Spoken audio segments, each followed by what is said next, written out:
სახელითა მამისათა და ძისათა და სულისა წმინდისათა ამინ. სიტყვა თქმული მამისა ჩვენისა ეგნატესი სინანულის შესახებ. შეინანეთ და გრწმენი სახარებისა. შეინანეთ რამე თუ მოახლოებულ არ სასუფეველი ცათა. ესაა ღმერთკაცის ქადაგების პირველი სიტყვები. უფალი დღემდე გვიმეორებს ამ სიტყვებს სახარების მეშვეობით. როდესად მეტისმეტად მომძლავრდა ცოდვა, მაშინ ზეცით ყოვლადწლიერი მკურნალი მოგვევლინა. იგი მოვიდა ჩვენი დევნულების, გვემის და ვაების ქვეყანაში, რომლის ყველა სატანჯველი ჯოჯოხეთი საუკუნო ტანჯვათა წინა მავალია და გვახარა ხსნა, სასოება, კურნება ყოველთა კაცთა, გამონაკლისის გარეშე შეინანეთ. სინანულის ძალა ღმერთის ძალაზეა დაფუძნებული. კურნალიც ყოვლადძლიერია და მის მიერ მოვლენილი კურნებაც. დედამიწაზე ქადაგების ჟამს უფალი განკურნებისაკენ მოუწოდებდა ყველას, ვინც ცოდვით იყოს ნეული. ღმერთს არავითარი ცოდვა არ მიუჩნევია უკურნებელად და დღესაც ყველას მოუწოდებს, აღუთქვავს და მიმადლის კიდეც ყოველი ცოდვის მიტევებას, ყოველი სალმობის კურნებას.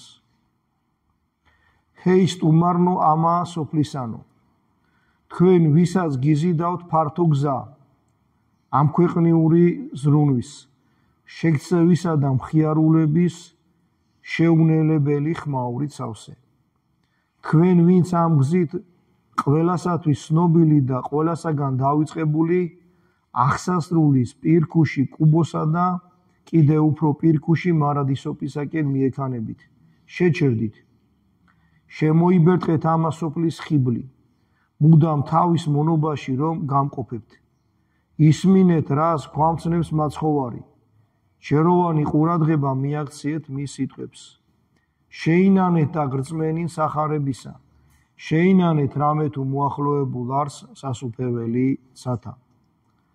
სტუმარნო ამა სოფლისანო, შეისმინეთ ეს მთავარი, მხსნელი შეგონება, თორემ ისე მიაღწევთ საფლავს ხრწნილებისა და მარადისობის კარიბჭეს, რომ სწორ წარმოდგენას ვერც მარადისობაზე შეიქმნთ და ვერც საკუთარ მოვალეობაზე ამ მარადისობაში შებიჯების წინ. ხოლო სამართლიან სასჯელს მოიმკით თქვენი ცოდვების გამო.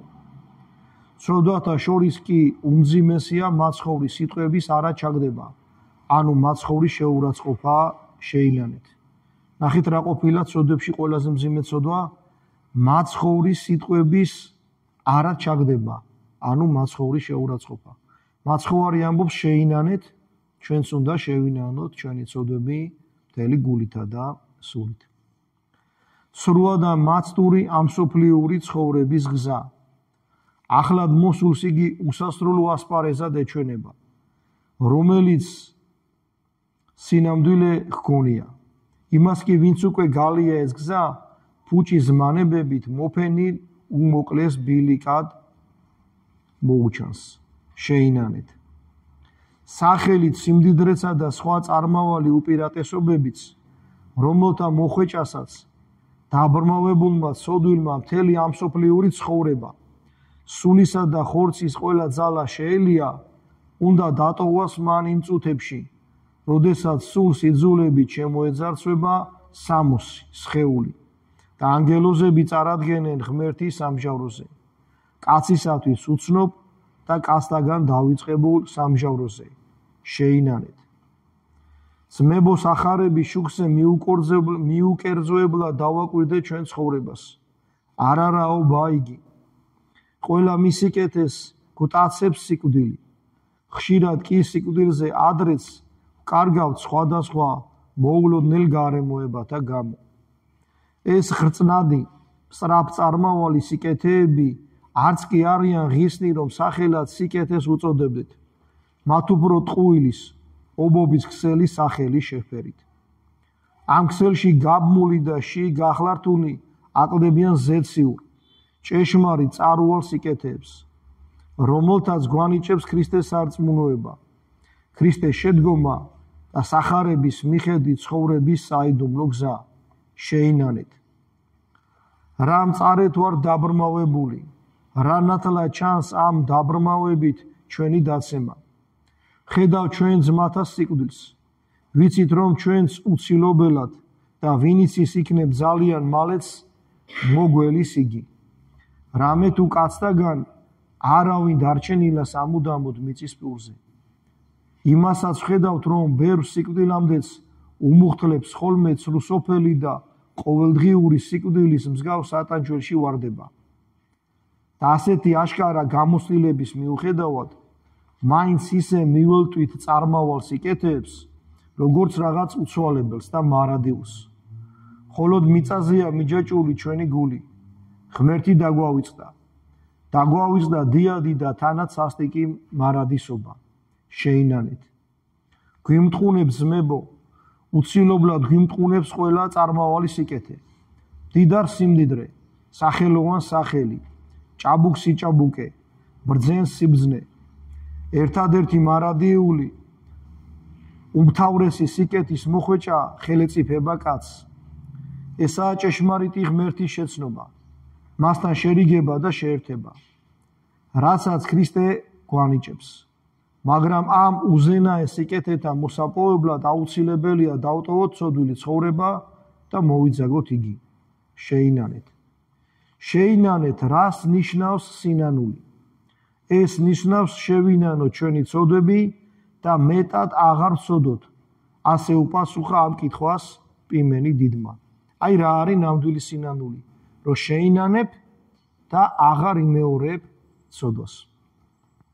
ამ გზით მრავალი ცოდვილი წმინდანად იქცა და მრავალმა უჟულო მართლის სახელი დაიმკვიდრა. შეინანეთ, მოიკვეთეთ არა მარტო აშკარა ცოდვა, კაცისკლა, პარვა, მრუშობა, ცილისწამება, ტყუილი, არამედ განაგდეთ დამღუპველი შექცევა, ხორციელი ტკბობა, არაწმინდა ოცნებები, უჟულო ზრახვები. შეინანეთ ყველაფერი უკვლებლივ, ყველაფერი, რასაც ახარება გვიკრძალავს. გულსπელი სინანულის რემში გამბანეთ უწინდელი ცოდვილი ცხოვრება. ნახეთ, ყველაფერი უნდა შევინანოთ, რასაც ახარება გვიკრძალავს. თუ კი რამე ასეთი გაგვიკეთებია. ზოგმა იცის ხოლმე, სახარება შესეწერია, მაგრამ მე ესე ვფიქრობ, ეს არ არის სწორი. ნახეთ, ყველაფერი, რასაც ახარება გვიკრძალავს, უნდა შევინანოთ. სასოწარკვეთილი და სულიერ დახსნილობას მიცემული ნუ იტყვი. მძიმე ცოდვებში ჩავარდი.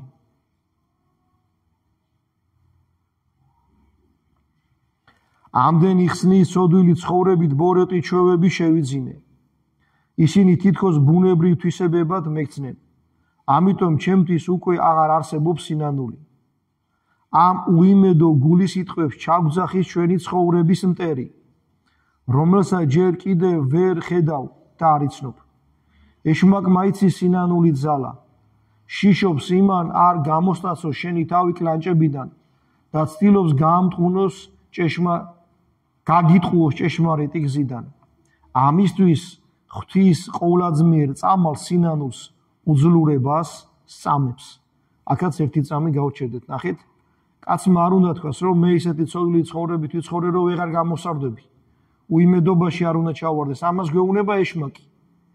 და იმიტომ გვეუბნება ეშმაკი, რომ თუ იტყვი აღსარებას, მისი კლანჭებიდან განთავისუფლდები. ნახეთ როგორი სიტყვებია ნათქვამი. მან ეშმაკმა იცის არ გამოსტაცო შენი თავი კლანჭებიდან და ცდილობს გაგიტყუოს ჭეშმარიტი გზიდან, ანუ სინანულისგან. ამისთვის ღმერთის ყოვლადწმიერ წამალს სინანულს უძლურებას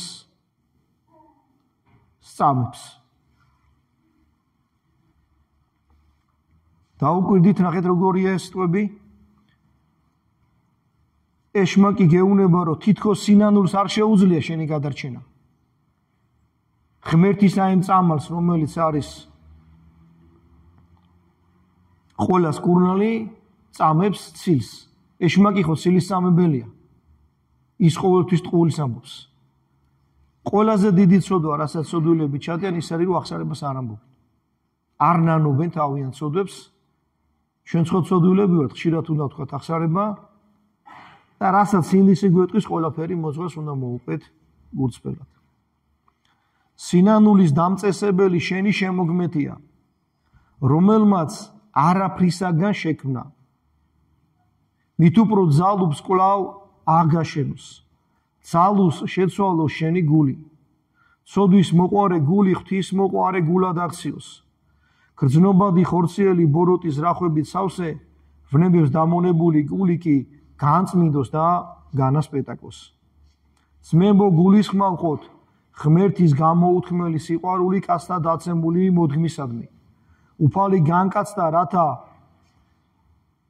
თავს ედო კაცთა წილხვედრი საჟელი და თავისი ჯვარცმით გამოეხსნა დამნაშავენი. რა მოიყვანა იგი აქ მიწაზე, ჩვენი დევნულების მხარეში, ჩვენმა სიმართლემ? არა. იგი უბადრუკმა ყოფამ, ჩვენი ცოდვილის ცხოვრების გამო, რომ ჩავცვიდით. იმ უბადრუკმა ყოფამ, ჩვენი ცოდვილი ცხოვრების გამო, რომ ჩავცვიდით.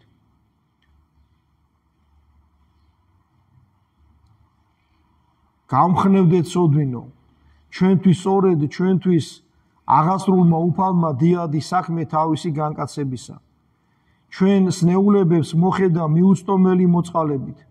დაუტეოთ მერყეობა, დაუტეოთ სასოწარკვეთილება და ეჭვები. შევიმოსოთ სარწმუნოება, გულმოდგმინება, მადლიერება და შეუდგეთ სინანულს. ხოლო სინანულის მეშვეობით ღმერთ შეურიგდეთ. და უჟულომან უკეთ მოაღწიოს ყოვლისაგან უჟულოებათა, რომელი ქმნა და დაიცვას ყოველი მცნებანი ჩემნი და ყოს მსჯავრი და სიმართლე და წყალობა ცხოვნებით ცხონდეს და არა მოუკვდეს. ყოველი უსამართლოებანი მისნი, რომელი ქმნა, არა აღეხსენეს მას. სიმართლესა შინა მისა, რომელ ქმნა ცხონდეს. ამ ცნებას უფალი ცოდვილებს თავისი დიდი წინასწარმეტყველი სპირით გვეუბნება. აი გავჩერდებით, დანარჩენს წირვის მერე წავიკითხავთ ამ სიტყვას.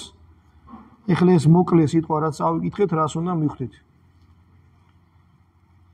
პირველი სიტყვა რაც თქვა ღმერთმა, ეს არის შეინანეთ. მოახლოვებულია ღვთისასუფეველი. ანუ ჩვენ უნდა შევინანოთ ჩვენი ცოდვები. წუთისოფელი გვატყუებს და ცდილობს ამ წუთისოფლის მორევში ჩაგვაგდოს.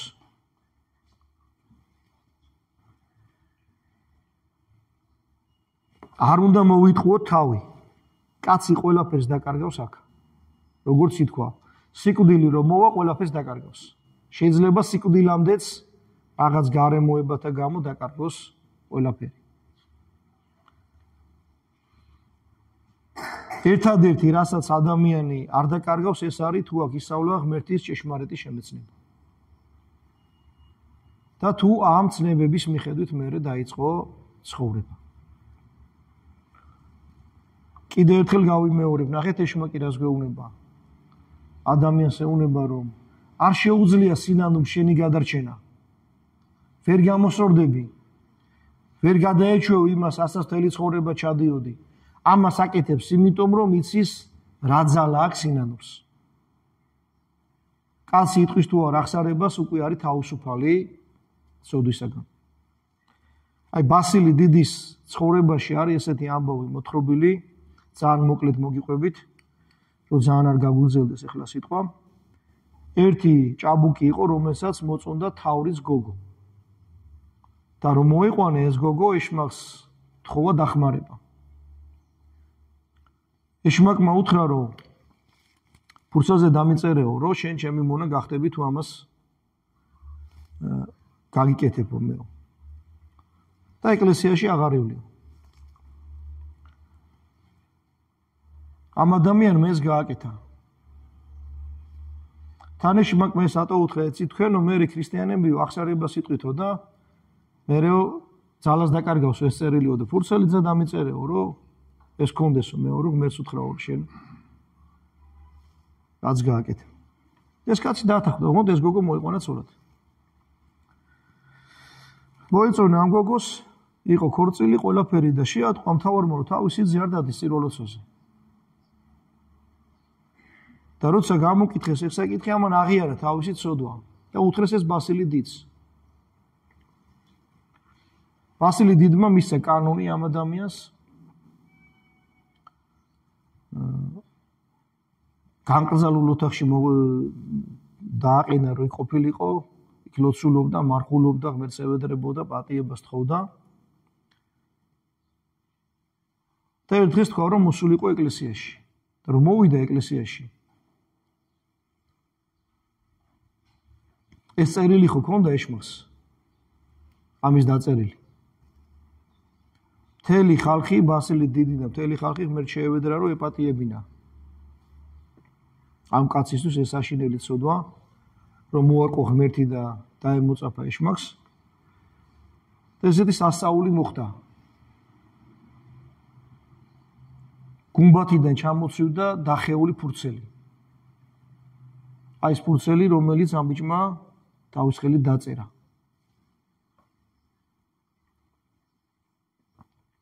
ეს ხო იცის ეშმაკმა. და ამიტომ ცდილობს, რომ ახსარებას აარიდოს ადამიანი. აი დააკვირდით, თუ ვინმე აღარ დადის, როგორ დაიწყო, არო აღარ დადის. ახსარება გადადო. და დაიკარგა.